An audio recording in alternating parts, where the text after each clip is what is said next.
Matías, gracias por venir a Petróleos Verdes. Un gusto, Alejandro, como siempre. ¿Qué pensás de esto? ¿Hay una Argentina magnate que va por un estado más chico que pretende hacerse además de ese poder para achicarlo? Hay sectores, yo no generalizaría, pero sin duda hay sectores que está claro, que tienen mucha presencia mediática, política, que plantean esto, que la culpa de los problemas de Argentina es un Estado grande, un Estado que quiere planificar, ordenar. Y bueno, en ese contexto plantea justamente ese achicamiento y que el problema son los impuestos. No estamos de acuerdo, obviamente, con esa visión.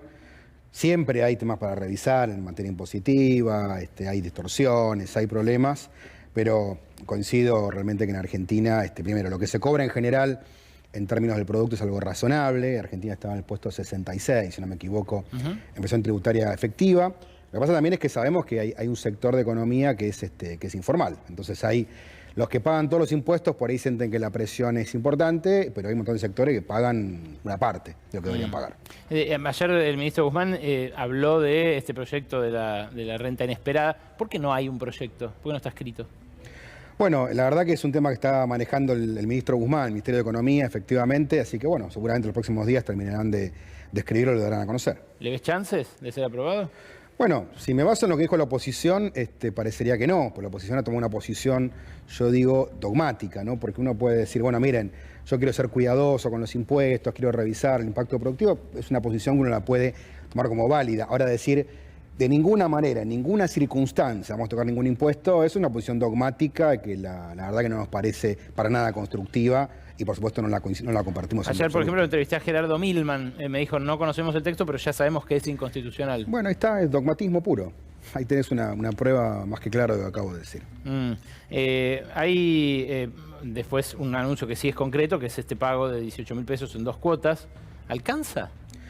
Bueno, creo que en el corto plazo es una medida importante. Creo que es imposible discutir que hemos tenido un impacto inesperado por la guerra de Ucrania, que sin duda aceleró la inflación en todo el mundo y en Argentina con el agravante que ya veníamos con una inflación importante.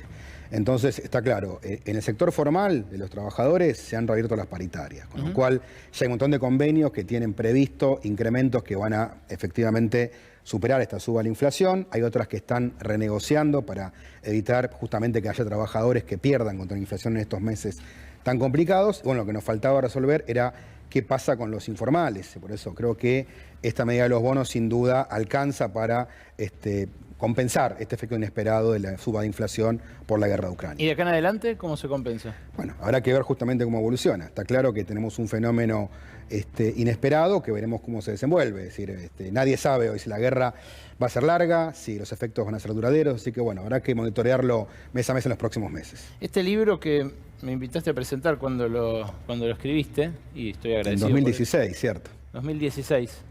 A ver, ahí lo tenés. Es los 3 kirchnerismos. Estuve en la Feria del Libro de 2016 presentándolo junto a quien entonces era el ex secretario PYME, simplemente, ¿no? Así es. Y no te lo perdonaron los kirchneristas este libro. ¿Volviste a hablar en algún momento con Cristina? Con Cristina no lo hablé. Hace poco lo hablé con Carlos Zanini, que la verdad que fue interesante la charla que tuve hace un par de meses.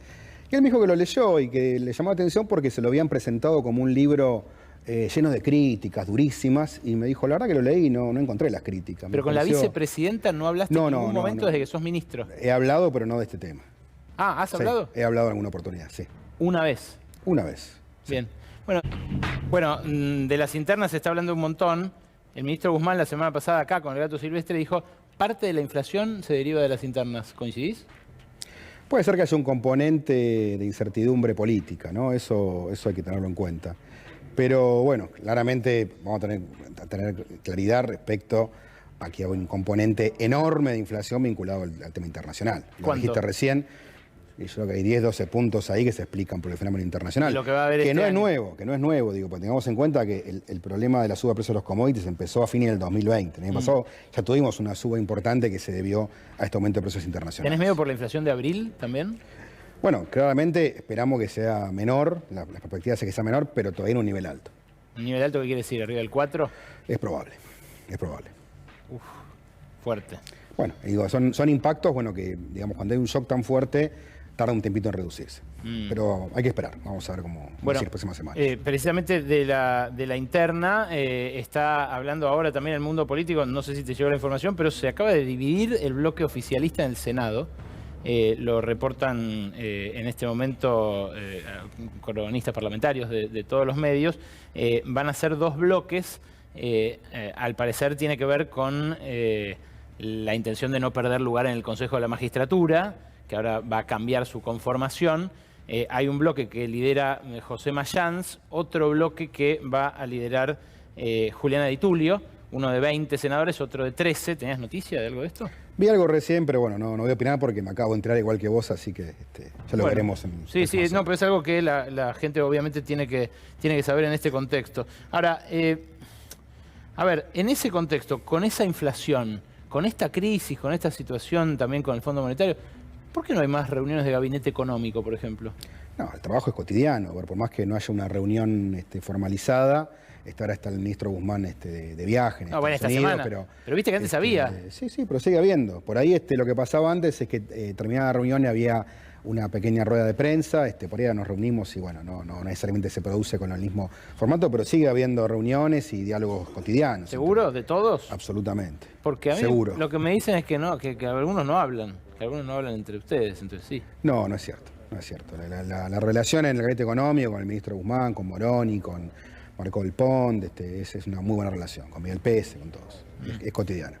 Vos dijiste este fin de semana que los movimientos sociales son como sindicatos de pobres. Es algo que ya había dicho Mayra. Lo dijo Mayra Arena. Digo, no me gusta, digamos, que se le saque la autoría a una persona, menos a una mujer en este contexto en que queremos visibilizar. Yo cité la frase de Mayra Arena. ¿Vos coincidís con eso a veces? Yo dije que en ocasiones pasa eso, efectivamente, que parte de la conflictividad que vivimos tiene que ver muchas veces con sectores que, digamos, están acumulando en base a la pobreza. Nosotros lo que tenemos que hacer es transformar esos planes sociales en trabajo genuino. ¿Pero no le cabe eso también a los movimientos sociales del oficialismo, que tienen funcionarios en el gabinete? Yo digo, me parece que parte de esa conflictividad... La pregunta venía justamente a colación de lo que vimos hace pocas semanas respecto a lo que pasó en la 9 de julio, a cierta conflictividad, que bueno, que decimos, miren, estamos en un contexto donde, pues también, para ser bien claro, ¿no? Me parece que tenemos la tendencia a enfatizar los problemas que hay que no son menores. Ahora, esta es una economía que está creciendo.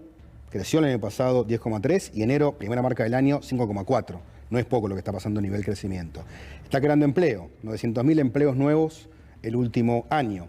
Está bajando la pobreza. La última marca mostró una baja de la pobreza, seguramente menor de la que nos gustaría, pero efectivamente bajó la pobreza. Mejora el problema de desigualdad, el coeficiente de Gini se redujo. Tenemos un problema de inflación, sin duda, y eso afecta a la distribución. Pero está claro que en este contexto, yo te preguntaba hace 2 años, y mira, estamos en abril de 2020. ¿Vos te imaginás dentro de 2 años que estamos creciendo, generando empleo, subiendo las exportaciones, con un aumento de la inversión del 30%, inversión de todo tipo, nacional, extranjera, en la industria, en los sectores primarios? No, yo en abril de 2020 temía que todos muriéramos, la verdad. Bueno, por eso digo, la verdad que el escenario que estamos viendo no es un escenario tan negativo como a veces se suele presentar. Creo que es un escenario... Mirá este gráfico, a ver cómo me lo explicás. Dame el gráfico de capital y trabajo, Rodolfo, de distribución funcional del ingreso. La semana pasada el INDEC difundió los datos del EPH y lo que mostró es realmente espeluznante. Yo no había visto una caída así, o más bien una ampliación de la brecha así como esta que se vio entre 2020 y 2021. Ese es el año del crecimiento récord, el 10,3%. ¿Cómo se explica? Vos decís, nunca había visto.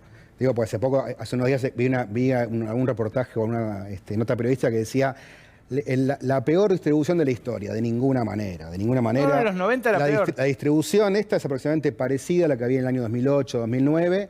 Obviamente, 2020 es un año atípico. 2020 es un año completamente atípico. Pero igual lo que dije yo es que es la peor apertura, o sea, el peor empeoramiento de esa diferencia. Está bien, pero es un contexto de crecimiento donde en todo caso lo que pasó fue que crecieron más las ganancias que los salarios. Los salarios crecieron. Los salarios del sector formal en el año 2021 recuperaron. El periodo Macri, el salario real cayó 20%. Desde que asumió Alberto Fernández tenemos una recuperación de en torno a 3 o 4 puntos. Obviamente es poco. Vos me decís, ¿estamos bárbaros? De ninguna manera. Ahora digo, no es cierto que el salario real siga cayendo, estamos mejorando, obviamente a un ritmo que no es el que nos gustaría. ¿Por qué? Porque hay una inflación que se ha acelerado por este contexto que estamos mencionando. ¿Cómo puede haber tardado tanto el gasoducto a Vaca Muerta que va a inaugurar el presidente pasado mañana?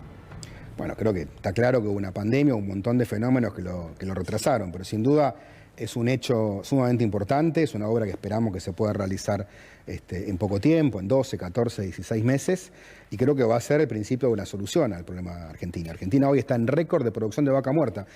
Para seguir con estos temas, ¿no? No estar mirando siempre la mitad medio vacía del vaso, que existe, no la negamos. Digo, récord de producción en vaca muerta. La industria argentina produciendo más que el año pasado y que en 2019 también, que en 2018. Una industria que está creciendo y recuperando los empleos que se habían perdido en el periodo Macri, donde de 48 meses que gobernó Macri, en 46 hubo destrucción de empleo industrial, Ale. Realmente me parece que es una recuperación importante, la construcción creciendo, la economía del conocimiento generando 1000 empleos nuevos en software todos los meses, las exportaciones aumentando. Digo, estamos en un escenario claramente de reactivación productiva, fruto de las políticas que implementamos. Acá no hay ningún viento de cola, ¿eh? ¿Y son todos problemas. ¿Y no va a ser por bajos salarios esa reactivación? ¿No va a ser Estos no son bajos salarios en términos objetivos. Sí, son bajísimos. Bueno, yo te digo, si vos mirás el escenario, yo no estoy diciendo que están los salarios que yo deseo. Claramente no lo son. Estamos 15 puntos por debajo de lo que había en 2015. Ahora, no son ni los salarios de 2001 o 2002, como escucho por ahí, de ninguna manera son salarios mucho más altos que eso.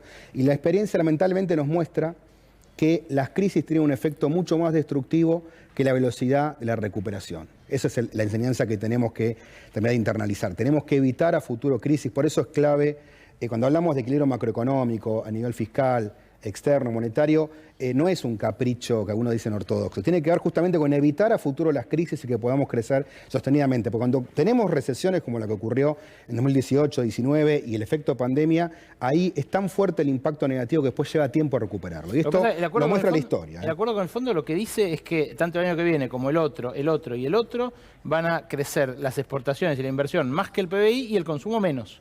O sea que va a ser una economía que a mí me sugiere va a seguir teniendo salarios bajos. Yo te insisto, yo no diría que estos son los salarios bajos de 2001, 2002, ni mucho que 2006. Son salarios que, insisto, están todavía bastante lejos de 2015, que fue el último año muy bueno que tuvimos de salario, y también están bastante lejos de los momentos de salarios bajos que ha tenido la Argentina. ¿Qué es lo que evita que no se pueda, que se pueda volver a los salarios de 2015? ¿No da la economía actual para pagar esos sueldos? Bueno, está claro que estamos en una recuperación y que tenemos un problema de inflación, que eso permanentemente termina horadando las recuperaciones, que es clave en ese sentido y controlando la inflación para que el salario pueda ganarle a una velocidad más fuerte la inflación. ¿Sabes cómo se ve a veces como dos Argentinas? Vos lo que me dijiste recién de la industria, de la economía del conocimiento, el fin de semana largo se movieron 5 millones de turistas. Ahora, exactamente.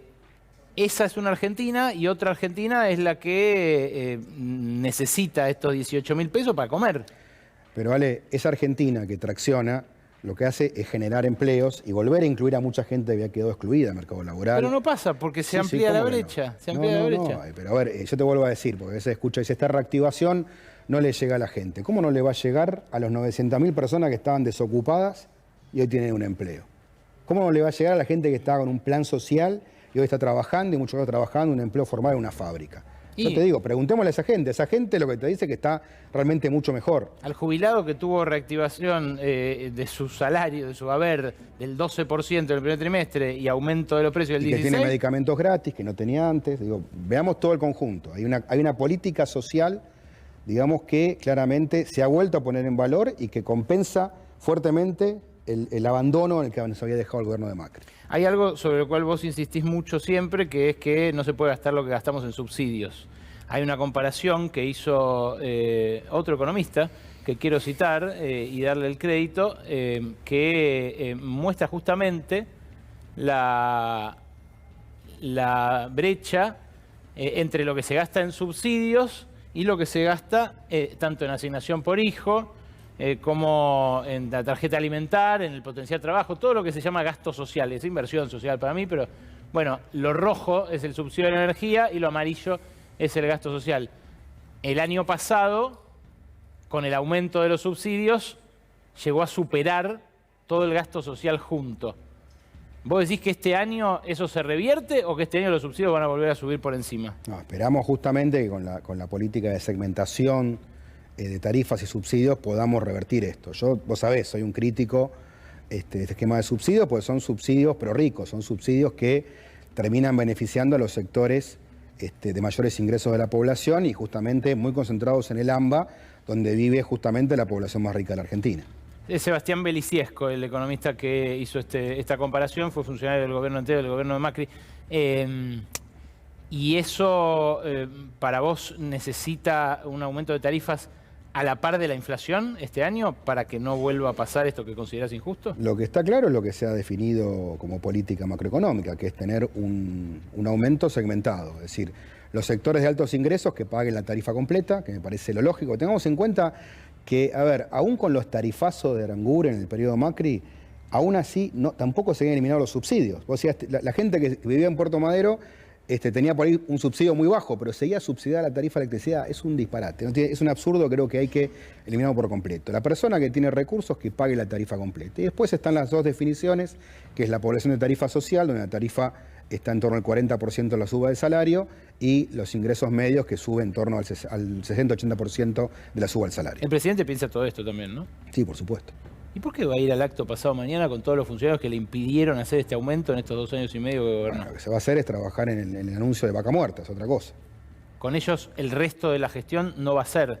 Dijo Guzmán, vamos a gobernar con lo que se alinea. Guzmán dijo muy claramente, y lo dijo el presidente, este esquema tarifario es el que se va a trabajar para que se implemente, que es un esquema tarifario justo, razonable, que los sectores que tienen altos ingresos paguen la tarifa completa sin subsidio, y luego los sectores medios tengan un subsidio menor y los sectores de menores recursos tengan un subsidio que justamente les permita, bueno, afrontar esos gastos sin que se afecte su presupuesto familiar. Pero los no alineados se quedan.